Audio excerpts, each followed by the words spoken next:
नमस्कार साथियों, स्वागत है आप सभी का टिकरिया क्लासेस यूट्यूब चैनल पर। जैसा कि आप जानते हैं कि हमारा हमेशा से ही यही प्रयास रहा है कि शिक्षा को हर छात्र तक सरल, सटीक और रोचक तरीके से पहुंचाया जाए। आज के इस सेशन में हम एक बेहद महत्वपूर्ण और दिलचस्प टॉपिक पर चर्चा करेंगे, जो कि है वर्ण विचार। वर्ण विचार टॉपिक पर आज चर्चा करेंगे, जो आपकी आगामी परीक्षाओं के लिए बहुत ज़्यादा उपयोगी साबित होगा। इसलिए वीडियो को अंत तक जरूर देखिएगा और अगर आप चैनल पर नए हैं तो इसे सब्सक्राइब करना ना भूलें, ताकि आगे आने वाली हर क्लास की अपडेट आपको सबसे पहले मिले। तो चलिए बिना किसी देरी के आज की क्लास शुरू करते हैं। पहला प्रश्न है आपके स्क्रीन पर कि हिंदी भाषा में मूलतः वर्णों की संख्या कुल कितनी मानी गई है। हिंदी भाषा में मूलतः वर्णों की कुल संख्या मानी गई है 52। बी इसका राइट ऑप्शन है। ये 52 अक्षर अलग अलग प्रकार के होते हैं, जिनमें 11 स्वर माने गए हैं। 11 स्वर होते हैं, 33 व्यंजन होते हैं और 4 संयुक्त व्यंजन होते हैं, 4 ऊष्म व्यंजन होते हैं, 2 अयोगवाय होते हैं और 2 उत्क्षिप्त वर्ण होते हैं। उत्क्षिप्त वर्ण। इस प्रकार से हमारी पूरी वर्णमाला में 52 वर्ण होते हैं। चलिए अगला प्रश्न है कि भाषा की सबसे छोटी इकाई निम्नलिखित में से कौन सी होती है। तो भाषा की सबसे छोटी इकाई होती है वर्ण या ध्वनि। लिखित भाषा में यदि देखा जाए तो लिखित भाषा की जो सबसे छोटी इकाई होती है वो होती है वर्ण, और मौखिक भाषा की यदि सबसे छोटी इकाई देखते हैं तो वो होती है ध्वनि। मौखिक भाषा की ध्वनि। अगला प्रश्न है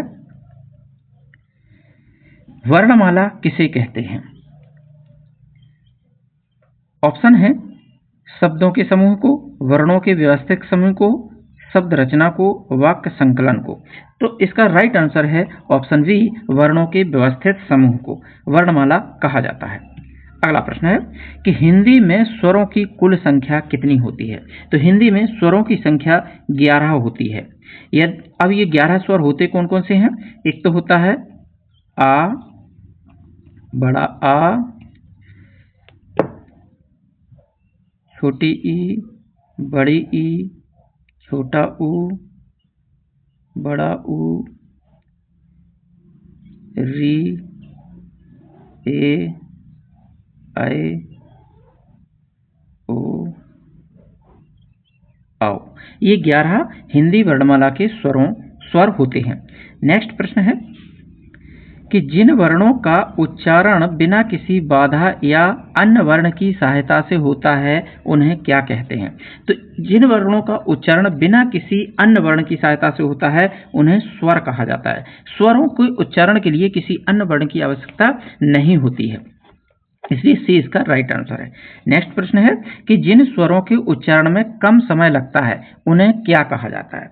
तो जिन स्वरों के उच्चारण में कम समय लगता है उन्हें कहते हैं ह्रस्व स्वर, और ह्रस्व स्वरों को ही मूल स्वर बोलते हैं, जो कि 4 होते हैं।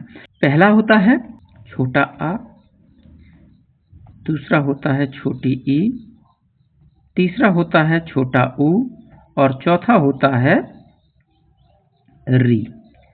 ये मूल स्वर हैं जिनको ह्रस्व स्वर कहा जाता है। अगला प्रश्न है कि निम्नलिखित में से कौन सा एक दीर्घ स्वर का उदाहरण है।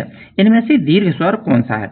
तो छोटा आ ये ह्रस्व स्वर है, छोटी ई ह्रस्व स्वर है, छोटा ऊ ह्रस्व स्वर है और बड़ा आ जो है ये दीर्घ स्वर है, इसलिए सी इसका राइट आंसर है।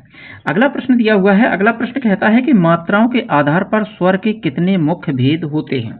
मात्राओं के आधार पर स्वर के कितने भेद होते हैं। तो मात्राओं के आधार पर स्वर के 2 भेद होते हैं। मात्राओं के आधार पर स्वर के 2 भेद होते हैं, और वो 2 भेद कौन कौन से होते हैं। एक तो होता है ह्रस्व स्वर और दूसरा होता है दीर्घ स्वर। लेकिन एक तीसरा स्वर और होता है जिसको बोलते हैं प्लुत स्वर। लेकिन यहाँ पर 2 इसलिए कहा क्योंकि 3 में प्लुत स्वर भी होता है, लेकिन जब भी परीक्षाओं में पूछे जाते हैं प्रश्न तो उनमें 2 ही लिखा जाता है कि ह्रस्व स्वर और दीर्घ स्वर, वैसे तीसरा एक प्लुत स्वर और होता है। नेक्स्ट प्रश्न है कि प्लुत स्वर का सही उदाहरण निम्न में से कौन सा है? तो प्लुत स्वर का सबसे सही उदाहरण इसमें जो दिया हुआ है वो है ओम, बी इसका राइट आंसर है। अगला प्रश्न दिया हुआ है, अगला प्रश्न कहता है कि हिंदी वर्णमाला में अयोगवाह्य वर्ण किन्हें कहा जाता है? तो हिंदी वर्णमाला में अयोगवाह्य वर्ण कहा जाता है अनुस्वार और विसर्ग को। जो अंग और आहा होते हैं, अंग का नाम अनुस्वार होता है और विसर्ग आहा को बोलते हैं, विसर्ग आहा होता है। तो ये दोनों ना तो स्वर होते हैं और ना ही व्यंजन होते हैं, इनको अयोगवाह्य कहते हैं। अयोगवाह्य का मतलब है जो जुड़ा ना हो, जो इकट्ठा ना हो फिर भी कार्य करता हो, अयोगवाह्य। यानी कि ये ना स्वर में है ना व्यंजन में है, फिर भी ये वर्णमाला में होते हैं। चलिए अगला प्रश्न है कि का वर्ग का उच्चारण स्थान निम्नलिखित में से क्या है? का वर्ग का उच्चारण स्थान होता है कंठ। का वर्ग के जितने भी वर्ण होते हैं वो कंठ से उच्चारित होते हैं। अब इसमें का वर्ग में आता है एक तो का, खा, गा, घा और इंगा। ये वाला इंगा नहीं है, ये इंगा वो ड़ा होता था। तो ये 5 तो वर्ग हो गए। उसके बाद एक वर्ण और आता है आ और आ, ये भी कंठ से उच्चारित वर्ण होते हैं। और हा ये भी होता है, और विसर्ग मतलब आहा, इसका सूत्र भी होता है आको है विसर्ग नाम कंठा। यानी कि कंठ से ये इतने वर्ण उच्चारित होते हैं, इनका स्थान उच्चारण कंठ होता है। सी इसका राइट ऑप्शन है। नेक्स्ट प्रश्न है कि चा, छा, जा, झा, इंगा का उच्चारण स्थान क्या होता है? तो चा, छा, जा इनका उच्चारण स्थान होता है तालु, वी इसका राइट आंसर है। तालव्य वर्ण कहे जाते हैं। तो 5 तो ये होते हैं और छोटी ई, बड़ी ई, सीटी वाला सा और या, ये इतने वर्ण और 5 ये सभी वर्ण मिलाकर के तालव्य वर्ण कहे जाते हैं, जो कि तालु इनका उच्चारण स्थान होता है। अगला प्रश्न है कि मूर्धन्य ध्वनियों के अंतर्गत कौन सा वर्ण समूह आता है? मूर्धन्य जो मूर्धा से उच्चारित वर्ण होते हैं उन्हें मूर्धन्य कहा जाता है। अब उनमें कौन कौन से होते हैं? एक तो होता है मूर्धन्य में टा, जैसे ठक ठक की आवाज आती है, टा, ठा, डा, ढा और ड़ा। और एक होता है री, रा, ये सभी मूर्धन्य वर्ण कहलाते हैं। और ये पा वाला सा, ये सभी वर्ण मूर्धन्य वर्ण कहलाते हैं, इनका उच्चारण स्थान मूर्धा होता है। अगला प्रश्न है दंत वर्णों का सही समूह इनमें से कौन सा है? दंत जब उच्चारण में वायु मुख के जिस हिस्से को से टकराती हुई बाहर निकलती है वो उसका स्पर्श स्थान हो जाता है। तो जो ता वर्ग के जितने भी अक्षर होते हैं उनको हम दंत वर्ण कहते हैं, जैसे कि ता, था, दा, धा, ना, ये दंत वर्ण कहलाते हैं। ए इसका राइट ऑप्शन है। और ये इसके अलावा कुछ और वर्ण होते हैं जो ता वर्ग के अंतर्गत आते हैं, इनकी दंत वर्ण कहलाते हैं। तो दंत वर्ण कौन कौन से और होते हैं? एक तो ला, ये ला दंत वर्ण होता है। और ये सा, एक लर और होता है, ये संस्कृत में ज़्यादातर प्रयोग किया जाता है। तो लर, ला और सा ये सभी वर्ण दंत वर्ण कहलाते हैं। नेक्स्ट प्रश्न है कि ओष्ठ ध्वनियाँ हिंदी वर्णमाला में कौन सी होती हैं? ओष्ठ ध्वनियाँ, तो ओष्ठ ध्वनियों में जो हमारे ओंठों को आपस में मिला दें, ऐसे वर्ण जो बोलने उच्चारण करने पे ओंठ आपस में मिल जाएं, वे ध्वनियाँ ओष्ठ ध्वनियाँ कहलाती हैं, जिनमें वीर इसका राइट ऑप्शन है। पा, फा, बा, भा, मा और छोटा ऊ, बड़ा ऊ, ये वर्ण ओष्ठ ध्वनियाँ कहलाती हैं। अगला प्रश्न है कि अंतःस्थ व्यंजन वर्णों की कुल संख्या कितनी होती है। अंतःस्थ व्यंजन 4 होते हैं, या, रा, ला और वा। ये जो सा, सा, सा, हा है, ये हैं ऊष्म व्यंजन होते हैं, ये इनको ऊष्म व्यंजन कहते हैं। छत्र, ज्ञ, ये संयुक्त व्यंजन कहलाते हैं, संयुक्त व्यंजन होते हैं ये। और ड़ा और ढ़ा ये होते हैं उत्क्षिप्त व्यंजन, उत्क्षिप्त व्यंजन इनको बोला जाता है, उत्क्षिप्त व्यंजन। नेक्स्ट प्रश्न है कि ऊष्म संघर्षी व्यंजन वर्ण इनमें से कौन से हैं। ऊष्म संघर्षी व्यंजन वर्ण इनमें से कौन से हैं? तो ये होते हैं सा, सा, सा और हा, क्योंकि ये ऊष्म संघर्षी व्यंजन कहे जाते हैं। चलिए नेक्स्ट प्रश्न है कि संयुक्त व्यंजन छ किन 2 वर्णों के योग से मिलकर बनता है। जो संयुक्त इसलिए कहते हैं इसको क्योंकि ये 2 वर्णों से मिलकर बना होता है। अब वो 2 वर्ण कौन कौन से होते हैं जिनसे मिलकर के ये बना होता है? तो ये होते हैं का, आधा का और षटकोण वाला सा, यानी कि जो पा वाला सा होता है, इन दोनों के योग से छ छत्रिय का निर्माण होता है। नेक्स्ट प्रश्न है कि संयुक्त व्यंजन त्रा, त्रा का निर्माण किन वर्णों के संयोजन से होता है, यानी कि किन 2 वर्णों के मिलने से होता है? तो ये होता है आधा ता और रा, ए इसका राइट आंसर है। नेक्स्ट प्रश्न में कहा गया है कि ज्ञा वर्ण किन 2 वर्णों से मिलकर बनता है। तो ज्ञा वर्ण जिन 2 वर्णों से मिलकर के बनता है वो होता है ज्या, आधा जा और इया, इसलिए इसको ज्या बोलते हैं। तो वी इसका राइट आंसर है। अगला प्रश्न है कि हिंदी वर्णमाला में उत्क्षिप्त, जिनको द्विगुण व्यंजन के नाम से भी जानते हैं, ये द्विगुण व्यंजन कौन कौन से होते हैं? तो हिंदी वर्णमाला में जो द्विगुण व्यंजन होते हैं वो होते हैं ड़ा और ढ़ा। ये 2 उत्क्षिप्त व्यंजन या द्विगुण व्यंजन कहलाते हैं। अगला प्रश्न है कि जिन वर्णों के उच्चारण में श्वास वायु की मात्रा कम लगती है उन्हें क्या कहते हैं? श्वास वायु की मात्रा कम लगती है उन्हें क्या कहते हैं? तो उन्हें कहते हैं अल्प प्राण, बी इसका राइट आंसर है।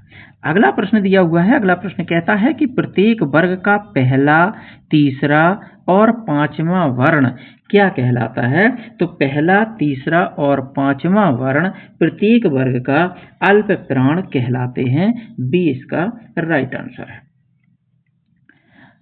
अगला प्रश्न है कि प्रत्येक वर्ग का दूसरा और चौथा वर्ण व्याकरण में क्या कहलाता है? तो ये कहलाता है महाप्राण, बी इसका राइट आंसर है।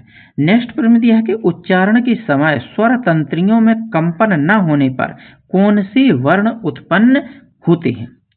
तो इसका राइट आंसर है अघोष वर्ण, ए सही उत्तर है। अगला प्रश्न दिया हुआ है कि प्रत्येक वर्ग का पहला और दूसरा वर्ण किस कोटि में आता है? तो प्रत्येक वर्ग का पहला और दूसरा वर्ण अघोष वर्ण कहलाते हैं। अगला प्रश्न है कि प्रत्येक वर्ग के अंतिम, तीसरे, चौथे और 5वें वर्ण तथा सभी स्वर क्या कहलाते हैं? तो ये जो प्रत्येक वर्ग के अंतिम स्वर यानी कि अंतिम वर्ण, तीसरा वर्ण, चौथा वर्ण और 5वां वर्ण ये कहलाते हैं सघोष, जिनको घोष भी कहा जाता है, बी इसका राइट आंसर है। अगला प्रश्न दिया हुआ है कि ला वर्ण का उच्चारण स्थान और उसका प्रकार क्या है? तो ला वर्ण का जो उच्चारण स्थान है वो होता है वर्त्स्य और पार्श्विक व्यंजन ये कहलाता है, जबकि ला दंत वर्ण भी कहा जाता है, लेकिन इसका उच्चारण वर्त से भी होता है, इसलिए इसको पार्श्विक व्यंजन भी कहा जाता है। पार्श्विक व्यंजन का मतलब ये होता है कि हवा बगल से निकलती है, यानी कि जो दंत होते हैं दंत की साइड से ये हवा निष्कासित होती है, इसलिए इसको पार्श्विक या वर्त व्यंजन कहा जाता है। अगला प्रश्न दिया हुआ है कि रा वर्ण को व्याकरण के किस रूप में जाना जाता है? तो रा वर्ण जब भी बोलते हैं तो ये लुढ़कता है, ऐसा लगता है ये लुढ़कते हुए जा रहा है, जीभ में कंपन करता है, इसलिए इसको बोलते हैं प्रकंपी या लुंठित ध्वनि। लुंठित या प्रकंपित वर्ण इसको बोलते हैं क्योंकि इसके बोलने में जीभ में कंपन होता है, मतलब जीभ ऊपर से टर्राती है, यानी कि कंपन करती है, हिलती है जीभ, इसीलिए इनको लुंठित या प्रकम्पी वर्ण कहा जाता है। अगला प्रश्न है कि व वर्ण का उच्चारण स्थान क्या होता है? तो व वर्ण का जो उच्चारण स्थान होता है वो दांत और ओंठ दोनों होता है, इसलिए बी इसका राइट आंसर है। अगले प्रश्न में दिया गया है कि ए और ऐ वर्णों का उच्चारण स्थान क्या होता है? तो ए और ऐ का उच्चारण स्थान गला और तालु दोनों होते हैं, तो कंठ तालव्य इसका सही उत्तर माना जाएगा। अगला प्रश्न दिया हुआ है कि ओ और औ वर्णों का उच्चारण स्थान निम्नलिखित में से कौन सा होता है? तो ओ और औ का उच्चारण स्थान होता है कंठ और ओंठ, जिसको हम बोलते हैं कंठोष्ठ। कंठोष्ठ वर्ण कहे जाते हैं ओ और औ। नेक्स्ट प्रश्न में दिया हुआ है कि हिंदी वर्णमाला में कुल व्यंजनों की संख्या कितनी होती है? तो हिंदी वर्णमाला में कुल व्यंजनों की संख्या होती है 33। अब ये 33 व्यंजन कौन से होते हैं? 25 तो होते हैं स्पर्श व्यंजन, 25 होते हैं स्पर्श व्यंजन, 4 होते हैं ऊष्म व्यंजन, 4 ऊष्म व्यंजन और 4 होते हैं अंतःस्थ व्यंजन। 4 अंतःस्थ व्यंजन होते हैं। इन 4 सभी को मिलाकर के जो मूल व्यंजन होते हैं वो 33 होते हैं, किसमें? हिंदी वर्णमाला में। अगला प्रश्न दिया हुआ है आपकी स्क्रीन पे कि स्पर्श व्यंजनों की कुल संख्या कितनी है? तो स्पर्श व्यंजन की संख्या जो है वो होती है 25। सी इसका राइट आंसर है। 25 यानी कि का से लेकर के और माँ तक के जितने भी वर्ण होते हैं वो सभी स्पर्श व्यंजन कहते हैं, और ये वर्ण 5 वर्गों में विभाजित होते हैं। का वर्ग, चा वर्ग, जिसको कचट तप के नाम से जाना जाता है। कचट तप, कचट तप ये कहलाते हैं का वर्ग, चा वर्ग, टा वर्ग, ता वर्ग और पा वर्ग।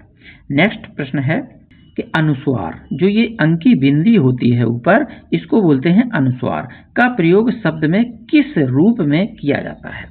क्या विसर्ग के रूप में किया जाता है, या पंचम वर्ण के विकल्प के रूप में किया जाता है, स्वर की मात्रा के रूप में किया जाता है, या अर्ध स्वर के रूप में किया जाता है? तो इसका जो राइट आंसर है वो है बी। अनुस्वार का प्रयोग सदैव पंचम वर्ण के विकल्प के रूप में किया जाता है। पंचम वर्ग कौन कौन से होते हैं? जो पंचम वर्ण होते हैं वो कौन कौन से होते हैं? देखिए, पंचम वर्ण होते हैं, एक तो ये वाला वर्ण होता है पंचम, यानी कि 5वां। पंचम मतलब होता है 5वां वर्ण, और एक ये होता है, और एक ये होता है, एक मा होता है और एक ना होता है। ये होते हैं पंचम वर्ण। इनके स्थान पर वैकल्पिक तौर पर अंकी बिंदी लगा देते हैं। जैसे एक उदाहरण आपको यदि हम दें कि यदि हमको दिनांक लिखना है, दिनांक यदि लिखना है तो ऐसा लिख देते हैं दिनांक। ये जो बिंदी लगा देते हैं ये वैकल्पिक व्यवस्था है, जबकि दिनांक ये शुद्ध नहीं है। दिनांक जो लिखा जाता है वो यूं लिखा जाता है दिनांक, ये शुद्ध दिनांक होता है। ये इंगा जो होता है ये आधा होता है और इसके नीचे का होता है, इसलिए ये शुद्ध दिनांक ऐसा लिखा जाता है। चलिए नेक्स्ट प्रश्न है कि चंद्र बिंदु को व्याकरण में क्या कहा जाता है? तो चंद्र बिंदु को व्याकरण में विसर्ग कहा जाता है, जैसे कि प्रातः, इसका उच्चारण सतत प्रातः, आताः, इस प्रकार से इसका उच्चारण होता है और इसको विसर्ग बोलते हैं। अगला प्रश्न है कि हिंदी में आगत ध्वनियां यानी कि विदेशी ध्वनियां कौन कौन सी हैं? तो हिंदी में जो आगत ध्वनियां हैं, जिनको हम विदेशी ध्वनियां कहते हैं, वो ध्वनियां हैं बी ऑप्शन में, आ, ओ, जा। जा ये जा, का, खा, गा, ये वाले जा, खा, का, फा नहीं है। ये जो है ये ओ जो है ये औगत ध्वनियां, जो कि न चंद्रबिंदु भी नहीं होती, ये पूरी तरह छोटा आ भी नहीं होता, ये पूरी तरह बड़ा आ भी नहीं होता। जा के नीचे ये नुक्ता लगा होता है, ये होता है। फा के नीचे भी आपने देखा होगा नुक्ता लगा होता है, का के नीचे भी नुक्ता लगा होता है, खा के नीचे भी नुक्ता होता है और गा में भी नुक्ता होता है। तो ये जितने भी यहाँ पर दिए गए हैं ये सभी जो होते हैं वो होते हैं फारसी, अरबी और अंग्रेजी से प्रभावित होते हैं, इसलिए इनको हम आगत ध्वनियां कही जाती हैं। ये हिंदी की अपनी ध्वनियाँ नहीं हैं, ये अन्य दूसरी विदेशी भाषाओं से आकर के हमारी हिंदी में मिल गई हैं, इसलिए इनको विदेशी ध्वनियाँ या फिर आगत ध्वनियाँ कहा जाता है। अगला प्रश्न है कि निम्नलिखित में से कौन सा वर्ण एक नासिक व्यंजन है? नासिक व्यंजन, नासिक व्यंजन वे व्यंजन कहलाते हैं कि जिनका उच्चारण नासिका द्वारा होता है। नासिका मतलब नाक के द्वारा होता है। नाक के द्वारा जिन आप कहेंगे कि नाक के द्वारा कैसे बोले, मुंह से बोलेंगे, लेकिन उसका उच्चारण गिनगिना टाइप का होता है, यानी कि नाक के स्वर बोला जाता है। कहते हैं कि नाक के स्वर बोला है, तो नाक के स्वर का मतलब है कि जिसका उच्चारण नाक से वायु का निष्कासन होता है, उसे नासिक वर्ण कहा जाता है। और ये नासिक वर्ण इसमें दिया हुआ है माँ यानी कि मुंह और नाक दोनों से जिनकी वायु निष्कासित हो उन्हें नासिक वर्ण कहा जाता है, और माँ ये होता है। और नासिक व्यंजन अन्य और व्यंजन होते हैं जो कि पंचमा अक्षर जितने भी हैं वो सभी नासिक व्यंजन होते हैं। पंचमा अक्षर जैसे कि हमने बताया है इंगा या, इनके उच्चारण अलग अलग होते हैं। ये पहला वाला जो होता है ये इंगा होता है, इसको या पढ़ते हैं, और इसको ड़ा पढ़ते हैं, ड़ा। और इसमें ही जो ना और माँ, ये पंचमा अक्षर पांचों नासिक वर्ण कहलाते हैं। अगला प्रश्न है कि शा, तालव्य शा का उच्चारण स्थान क्या है? अब इसमें प्रश्न में भी लिखा है तालव्य, तो स्वाभाविक है तालव्य तालु को कहते हैं, तो इसलिए इसका राइट आंसर तालु हो जाएगा। अगला प्रश्न दिया हुआ है कि सा, जिसको मूर्धन्य बोलते हैं, सा का दूसरा नाम मूर्धन्य भी होता है, का उच्चारण स्थान निम्नलिखित में से क्या होता है? तो मूर्धन्य से मतलब होता है मूर्धा, बी इसका राइट आंसर। मूर्धा होता है तालु और कंठ के बीच का हिस्सा जो होता है वो मूर्धन्य कहलाता है। और ये जो टा वर्ग के जितने भी अक्षर होते हैं आप उच्चारण करके देखेंगे तो टा, ठा, डा में जीभ ऊपर तालु के और थोड़े से ऊपर टकराई जाके और ठक ठक की आवाज इसमें अवश्य आती है। तो मूर्धा जो सा है वो मूर्धन्य वर्ण कहलाता है। अगला प्रश्न दिया है कि दंत्य सा वर्ण का उच्चारण स्थान क्या है? जब दंत दिया है तो स्वाभाविक है कि इसका उच्चारण स्थान दांत या वर्ष होता है। जो रा वाला सा होता है इसका उच्चारण स्थान दांत होता है, यानी कि दंत वर्ण कहलाता है। अगला प्रश्न है कि हा वर्ण का उच्चारण स्थान कहाँ से माना जाता है? तो हा वर्ण का उच्चारण स्थान काकल्य ध्वनि भी इसको बोलते हैं, और ये कंठ से इसका उच्चारण माना जाता है, तो इसको हा को काकल्य ध्वनि भी कहा जाता है। अगला प्रश्न यह है कि निम्नलिखित में से कौन सी ध्वनि महाप्राण नहीं है? इनमें से महाप्राण ध्वनि कौन सी नहीं है? तो इसमें जो गा दिया हुआ है ये महाप्राण ध्वनि नहीं है, क्योंकि पहला, तीसरा और पांचवा ये अल्पप्राण ध्वनियां होती हैं, जबकि हर वर्ग की दूसरी और चौथी ध्वनि महाप्राण कहलाती है। तो गा जो कि तृतीय वर्ण होता है, का, खा, गा, घा और इंगा, ये का, गा और इंगा ये अल्पप्राण हैं, और खा और घा ये महाप्राण ध्वनियां होती हैं।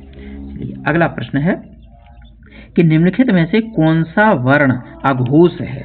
इसमें अघोष वर्ण बताना है कि अघोष वर्ण कौन सा वर्ण इनमें है। तो अघोष वर्ण जो है वो है चा, चा अघोष वर्ण होता है, सी इसका राइट आंसर है। नेक्स्ट प्रश्न है कि सघोष वर्ण की पहचान इनमें से किसके द्वारा होगी? सघोष वर्ण की पहचान, ये जो ऑप्शन दिए हैं इनमें कौन सा होगा सघोष वर्ण? तो इसमें जो दा है वो सघोष वर्ण कहलाता है। अगला प्रश्न है कि स्रा संयुक्त व्यंजन का निर्माण किन दो वर्णों के मेल से होता है? तो स्रा जो होता है वो आधा सा और रा, यानी कि ए इसका राइट ऑप्शन है। इन दो वर्णों के योग से बनता है, इसलिए स्रा और छ, त्र, ज्ञा और स्रा ये चारों वर्ण ये संयुक्त व्यंजन के नाम से जाने जाते हैं। संयुक्त इसलिए कि ये एक से अधिक अक्षरों के मेल से बनते हैं, यानी कि दो वर्णों के मेल से ये बनते हैं, इसलिए इनको संयुक्त व्यंजन कहा जाता है। अगला प्रश्न है कि हिंदी में री स्वर का उच्चारण किस रूप में होता है। तो हिंदी में जो री होता है उसका जो उच्चारण होता है वो होता है मूर्धन्य स्वर होता है। ये होता है मूर्धन्य, यानी कि ए इसका राइट ऑप्शन है। मूर्धन्य मतलब टा वर्ग वाला, मूर्धा से इसका उच्चारण होता है, इसलिए इसका राइट ऑप्शन मूर्धन्य स्वर होता है। अगला प्रश्न है, स्वर रहित व्यंजन जब स्वर सहित व्यंजन से मिलता है उसे क्या कहते हैं। तो जब स्वर रहित मान लो हमें लिखना है उल्टा, उल्टा में यहाँ पर देखें जो ला है, ला ये स्वर रहित है और टा जो है वो स्वर सहित है।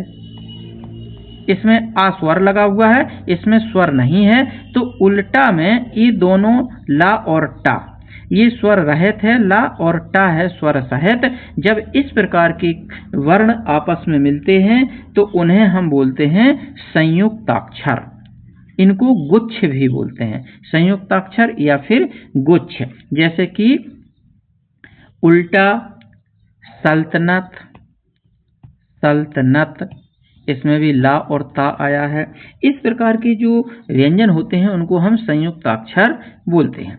अगला प्रश्न है कि दिल्ली या चम्मच शब्दों में कौन सा व्यंजन प्रयोग हुआ है। दिल्ली और चम्मच में ये हुए हैं द्वित्व व्यंजन।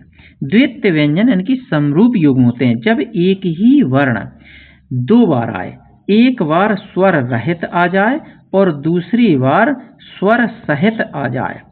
इसमें से ला में से यदि हम हलंत लगा करके जब हम स्वर बाहर निकालेंगे तो इसमें से ये बड़ी ई का स्वर बाहर निकलेगा।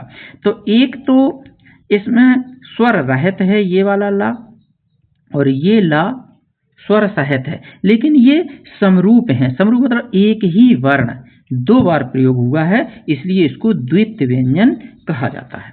अगला प्रश्न है कि निम्नलिखित में से कौन सा स्वर वृत्ताकार यानी कि गोलाकार स्वर नहीं है। वृत्ताकार या फिर गोलाकार स्वर इनमें से कौन सा नहीं है। तो देखते हैं यहाँ पर जो आ है ये गोलाकार स्वर नहीं है, गोलाकार स्वर नहीं है। बाकी ये तीनों वृत्ताकार स्वर कहे जाते हैं। ये कौन कौन से वृत्ताकार हैं, एक ऊ है, बड़ा ऊ है और ओ है, ये सभी वृत्ताकार स्वर कहलाते हैं। जबकि आ वृत्ताकार स्वर नहीं कहलाता है, ये अवृत्ताकार स्वर कहलाता है, या फिर इसको प्रसरण स्वर भी कहते हैं। प्रसरण स्वर भी इसको कहते हैं या फिर अवृत्ताकार स्वर भी इसको बोला जाता है। अगला प्रश्न है, जीभ के प्रयोग के आधार पर स्वरों के कितने भेद होते हैं। तो जीभ के प्रयोग के आधार पर स्वरों के 3 भेद होते हैं। पहला है अग्र स्वर, दूसरा है मध्य स्वर और तीसरा है पश्च स्वर। नेक्स्ट प्रश्न है कि निम्नलिखित में से मध्य स्वर का उदाहरण कौन सा है। तो इनमें से जो मध्य स्वर का उदाहरण है वो है बी ऑप्शन आ मध्य स्वर का उदाहरण हो गया। अगला प्रश्न है कि मुख खुलने के आधार पर विवृत, संवृत आदि स्वरों के कितने भेद होते हैं। तो मुख खुलने के आधार पर 4 भेद होते हैं, सी इसका राइट ऑप्शन है। अब ये 4 भेद होते कौन कौन से हैं। पहला होता है विवृत स्वर, दूसरा होता है अर्धविवृत स्वर, और तीसरा होता है संवृत स्वर, ये संवृत स्वर। चौथा होता है अर्धसंवृत स्वर। ये मुख खुलने के आधार पर स्वरों के भेद हैं। अगला प्रश्न है कि निम्नलिखित में कौन सा विवृत स्वर है। ये विपरीत लिख गया, ये विवृत स्वर है। तो इसमें से जो विवृत स्वर है वो है आ, बी इसका राइट ऑप्शन है। नेक्स्ट प्रश्न है, या और वा वर्णों को व्याकरण में क्या कहा जाता है। तो इसका राइट ऑप्शन है ए अर्धस्वर। या और वा दोनों को अर्धस्वर कहा जाता है। ये स्वरों और व्यंजनों के बीच की स्थिति रखते हैं, इसलिए इन्हें अर्धस्वर कहा जाता है। अगला प्रश्न कि हिंदी वर्णमाला में कुल कितने वर्ण माने जाते हैं। मानक देवनागरी यानी कि हिंदी वर्णमाला की जो लिपि है देवनागरी, उसमें मानक देवनागरी में कितने वर्ण माने गए हैं। तो इसका है बी राइट आंसर, 52 वर्ण माने गए हैं। अगला प्रश्न है कि फा वर्ण का उच्चारण स्थान निम्नलिखित में से क्या है? तो फा वर्ण का उच्चारण स्थान ओष्ठ होता है। ये पा वर्ग का एक वर्ण है। अगला प्रश्न है कि टा वर्ग का उच्चारण स्थान इनमें से कौन सा है? तो टा वर्ण का उच्चारण स्थान ये टा वर्ग का है, तो इसका उच्चारण स्थान मूर्धा होता है, इसलिए बी इसका राइट आंसर है। नेक्स्ट प्रश्न कि था वर्ण किस वर्ग के अंतर्गत आता है और इसका उच्चारण स्थान क्या है? तो ता था दा धा यानी कि ता वर्ग के अंतर्गत आता है और ये वर्ण जो व्यंजन है ये दंत्य वर्ण कहलाता है। इसका उच्चारण स्थान दांत होता है। अगला प्रश्न है कि निम्नलिखित में से कौन सा वर्ण ओष्ठ वर्ण नहीं है? इनमें से ओष्ठ वर्ण कौन सा नहीं है? तो इनमें से जो ओष्ठ वर्ण नहीं है वो ता नहीं है। देखिए यहाँ पे पा फा बा भा मा ये तीनों ओष्ठ वर्ण है, जबकि ता दंत वर्ण है। ये दांत से उसका उच्चारण है, ता वर्ग दांत से उच्चारण होता है। अगला प्रश्न है कि महाप्राण ध्वनियों का चयन कीजिए। इनमें महाप्राण ध्वनियां कौन कौन सी हैं? तो इनमें महाप्राण ध्वनियां खा और गा हैं, क्योंकि महाप्राण हर वर्ग का दूसरा और चौथा वर्ण महाप्राण होता है। अगला प्रश्न कि अल्प प्राण वर्णों का सही समूह कौन सा है? तो अल्प प्राण वर्णों का जो सही समूह है वो है का चा टा। ये अल्प प्राण है, बाकी ये सभी महाप्राण व्यंजन हैं। अगला प्रश्न है अघोष वर्ण इनमें से कौन सा है? तो अघोष वर्ण इनमें से सा होता है, सी इसका राइट आंसर है। अगला प्रश्न है कि सघोष वर्ण का उदाहरण निम्नलिखित में से कौन सा है? तो सघोष वर्ण का उदाहरण इनमें से बा है, बा सघोष वर्ण कहलाता है, सी इसका राइट ऑप्शन है। अगला प्रश्न है कि छ वर्ण किसके योग से बनता है? तो ये जो छ वर्ण है ये बनता है का और सा के योग से, ए इसका राइट आंसर है। अगला प्रश्न है कि हिंदी वर्णमाला में स्वरों के वर्गीकरण में पिलित स्वर का क्या अर्थ होता है? 3 प्रकार के स्वर होते हैं, एक होता है ह्रस्व स्वर, दूसरा दीर्घ स्वर और तीसरा होता है पिलित स्वर। तो पिलित स्वर का क्या अर्थ होता है? तो इसमें जो पिलित स्वर का अर्थ होता है वो होता है कि जिसमें दीर्घ से भी अधिक यानी कि तिगुना समय लगता हो, जिसमें तिगुना समय लगता हो वो पिलित स्वर कहलाता है, और जिसमें एक मात्रा जितना समय लगता हो वो ह्रस्व स्वर कहलाता है। 1 मात्रा ह्रस्व स्वर, 2 मात्रा दीर्घ स्वर और 3 मात्रा या तिगुना समय लगता हो उसको कहते हैं पिलित स्वर। अगला प्रश्न छत्रज्ञ को हिंदी वर्णमाला में क्या कहा जाता है? तो छत्रज्ञ और एक और आता है स्रा, इन चारों को संयुक्त व्यंजन कहा जाता है हिंदी वर्णमाला में। अगला प्रश्न है कि निम्नलिखित में से कौन सा वर्ण कंठ नहीं है? कंठ वर्ण होते हैं का खा गा घा इंगा, तो इसमें जो का वर्ग के जितने हैं वो कंठ नहीं है, और यहाँ पर जो टा है ये कंठ वर्ण नहीं है, बाकी का खा और हा ये तीनों कंठ वर्ण हैं, क्योंकि इनका उच्चारण स्थान कंठ होता है। अगला प्रश्न है कि या वर्ण का उच्चारण स्थान क्या होता है? तो या वर्ण का उच्चारण स्थान होता है क्योंकि या वर्ण पंचमा अक्षर है और इसका उच्चारण स्थान तालु और नासिका होता है। ये तालब और नासिक वर्ण कहे जाते हैं पंचमा अक्षर। यहाँ जो अक्षर होता है वो तालु और नासिका दोनों से इसका उच्चारण स्थान माना जाता है। अगला प्रश्न है कि अनुस्वार का सही चिन्ह हिंदी में इनमें से कौन सा होता है? तो अनुस्वार का सही चिन्ह होता है ये जो बिंदु ऊपर रखी होती है ये अनुस्वार का सही चिन्ह होता है।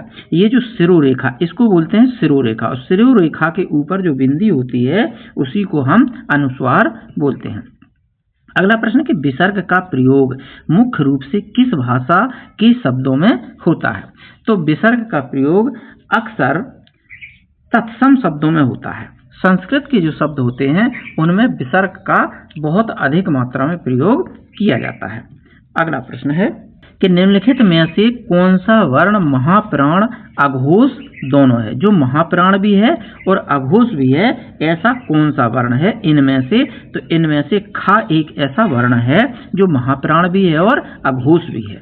अगला प्रश्न है कि हिंदी वर्णमाला में कुल मूल स्वरों की संख्या कितनी है? तो हिंदी वर्णमाला में कुल मूल स्वरों की संख्या 4 होती है। आ, ई, उ और री 11 होते हैं। ये हिंदी वर्णमाला के सभी स्वर होते हैं, 11 स्वर होते हैं हिंदी वर्णमाला में। अगला प्रश्न है कि निम्नलिखित में से कौन सा वर्ण पार्श्विक ध्वनि के रूप में जाना जाता है? तो पार्श्विक ध्वनि के रूप में जाना जाता है ला वर्ण, यानी कि वी इसका राइट आंसर है। अगला प्रश्न है या रा ला वा किस प्रकार के व्यंजन है? तो या रा ला वा अंतःस्थ प्रकार के व्यंजन है। इनको अंतःस्थ व्यंजन कहते हैं।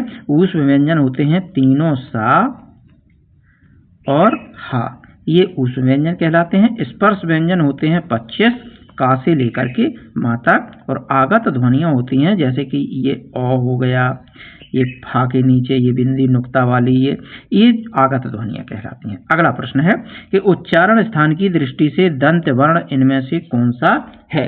तो इसमें से दंत वर्ण है ता, सी इसका राइट ऑप्शन है। टा है मूर्धन्य, इसका उच्चारण स्थान मूर्धा होता है, और पा है ओष्ठ वर्ण। अगला प्रश्न है 77वां प्रश्न कहता है कि हिंदी में कुल व्यंजन कितने प्रकार के मुख्य वर्गों में विभाजित किए गए हैं? तो ये किए गए हैं 5 वर्गों में, और ये कचट तत्व से जाना जाता है।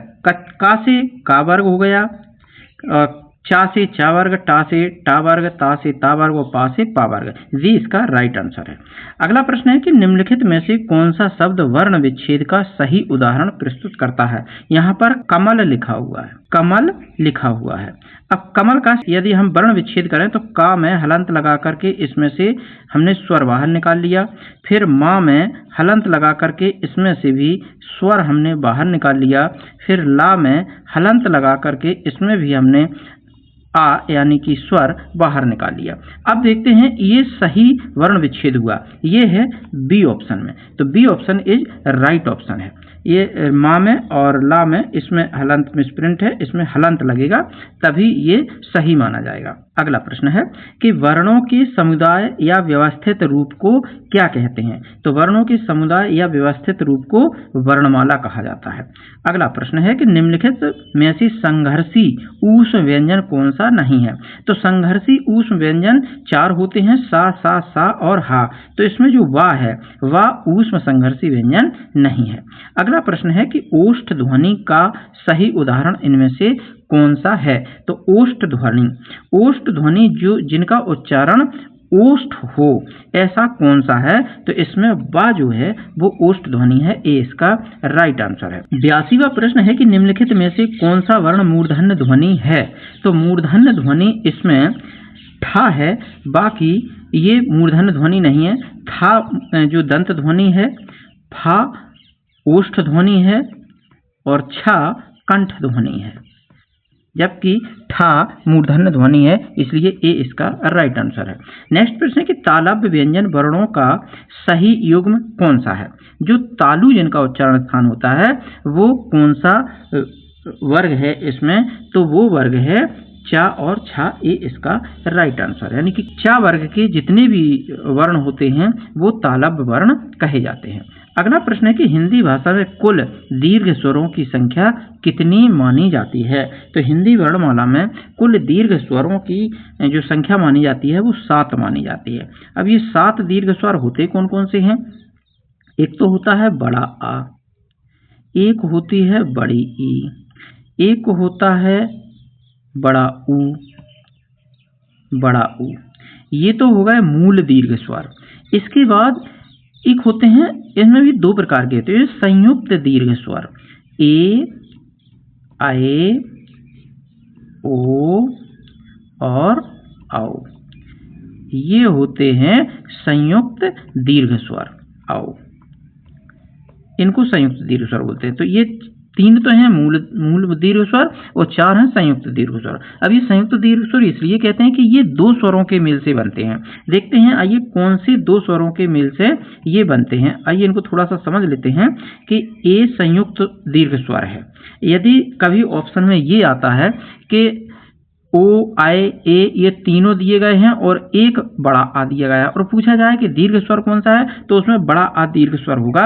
ये तीनों दीर्घ स्वर उस समय नहीं होंगे क्योंकि ये संयुक्त दीर्घ स्वर है। अब संयुक्त दीर्घ स्वर बनते कौन कौन से हैं?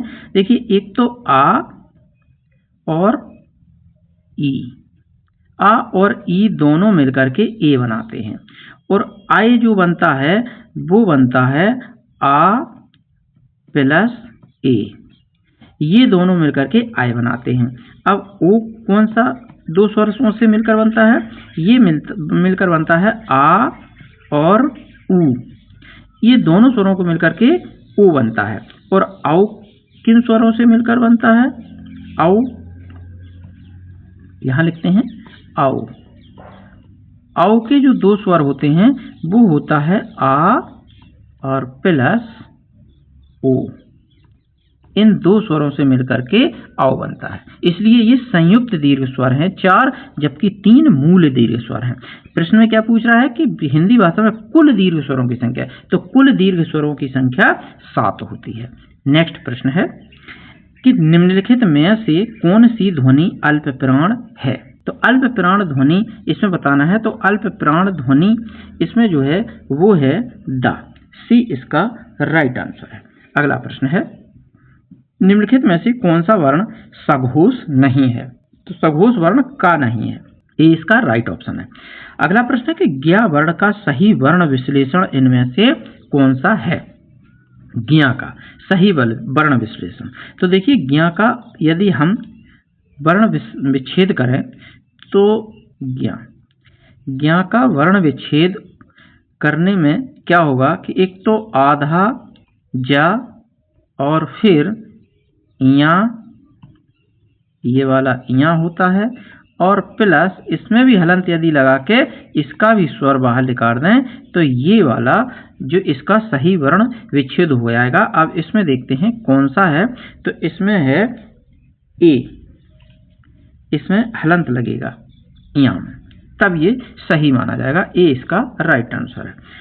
अगला प्रश्न दिया है कि हिंदी वर्णमाला में कुल कितने स्पर्श संघर्षी व्यंजन होते हैं? स्पर्श संघर्षी व्यंजन होते हैं 4, और वो होते हैं चा, छा, जा और झा, ये स्पर्श संघर्षी व्यंजन कहलाते हैं। इनमें निम्नलिखित में से कौन सा स्वर पश्च स्वर बैक वोवल के नाम से जाना जाता है? ये जो ऑप्शन दिए हैं इनमें से कौन सा पश्च स्वर है? तो इसमें से जो पश्च स्वर है वो है ई, वी इसका राइट आंसर है। नेक्स्ट प्रश्न है कि त्रा वर्ण का सही वर्ण विश्लेषण क्या है? त्रा, तो त्रा में आधा तो ता हो जाएगा और इसमें रा हो जाएगा, और रा में हलंत लग करके आ बाहर निकल जाएगा, तो ता रा आ ये जो होगा ये सही वर्ण विच्छेद होगा त्रा का। अब इसमें देखते हैं त्रा का सही वर्ण विच्छेद ए ऑप्शन में है, ये रा में हलंत नहीं लग पाया है, मिसप्रिंट है थोड़ा, ता रा आ ये हो जाएगा, ए इसका राइट ऑप्शन है।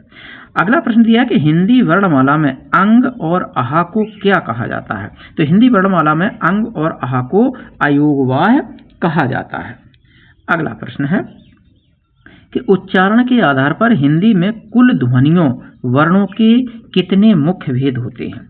उच्चारण आधार के हिंदी में कुल ध्वनि वर्णों के मुख्य भेद कितने होते हैं? तो मुख्य भेद केवल 2 होते हैं, एक तो स्वर होता है, दूसरा व्यंजन होता है।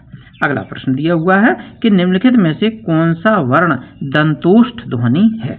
इनमें से दंतोष्ठ ध्वनि यानी कि दांत और ओंठ दोनों से जिनका उच्चारण किया जाए वो ध्वनि कौन सी है? तो वो ध्वनि होती है वा। वा ध्वनि एक तो ओष्ठ भी है और दंत भी है। अगला प्रश्न है कि निम्नलिखित में से कौन सा वर्ण लुंठित, जिसको प्रकंपी यानी कि प्रकंपित ध्वनि बोलते हैं, वो कौन सा है? तो वो है रा, बी इसका राइट आंसर है। अगला प्रश्न है कि निम्नलिखित में से कौन सा वर्ण अघोष और अल्प प्राण दोनों है? तो इनमें जो का है वो अघोष भी है और अल्प प्राण भी है। अगला प्रश्न है कि निम्नलिखित में से कौन सा वर्ण सघोष और महाप्राण दोनों है? तो सघोष और महाप्राण दोनों है घा, ये इसका राइट आंसर है। अगला प्रश्न है कि हिंदी भाषा में मूल दीर्घ स्वर कितने हैं? ये देखिए हिंदी वर्णमाला में मूल दीर्घ स्वर 3 होते हैं, बड़ा आ, बड़ी ई और बड़ा ऊ। बाकी के जो आगे के 4 दीर्घ स्वर होते हैं वो होते हैं संयुक्त दीर्घ स्वर। अगला प्रश्न है निम्नलिखित में से कौन सा वर्ण नासिक के व्यंजन नहीं है? इनमें से नासिक के व्यंजन बताना है कौन सा नहीं है। तो इसमें से जो दा है वो नासिक के व्यंजन नहीं है, दा दंत व्यंजन है, जबकि ये पंचमाक्षर है इसलिए ये नासिक के व्यंजन कहलाएंगे। अगला प्रश्न है छ वर्ण किसके अंतर्गत रखा जाता है?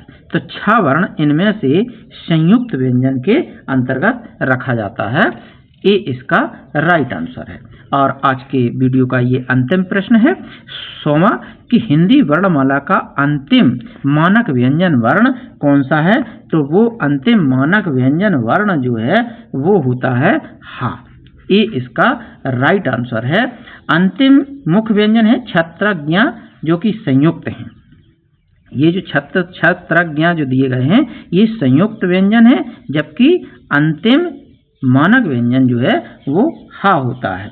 उम्मीद करता हूँ कि आपको ये वीडियो पसंद आया होगा। ये प्रश्न आपके लिए काफ़ी लाभप्रद होंगे। वीडियो अगर पसंद आई हो तो लाइक कर दीजिए, शेयर करिए, चैनल को सब्सक्राइब कर लीजिए और कमेंट करके ज़रूर बताएं कि आपको ये वीडियो कैसा लगा। वीडियो में बने रहिए और अगला वीडियो जो आएगा इसके अगले वाले चैप्टर से आएगा, यानी कि शब्द और शब्द के भेद, इनसे संबंधित अगला वीडियो आएगा, तो देखना ना भूलें। और पिछले वीडियो के लिए आप चैनल पर जाइए, वहां पर बहुत सी प्लेलिस्टें पड़ी हुई हैं, आप उन वीडियो को देखिए और अपनी परीक्षा की तैयारी को और मजबूत बनाइए। तो मिलते हैं नेक्स्ट वीडियो में, तब तक के लिए जय हिंद।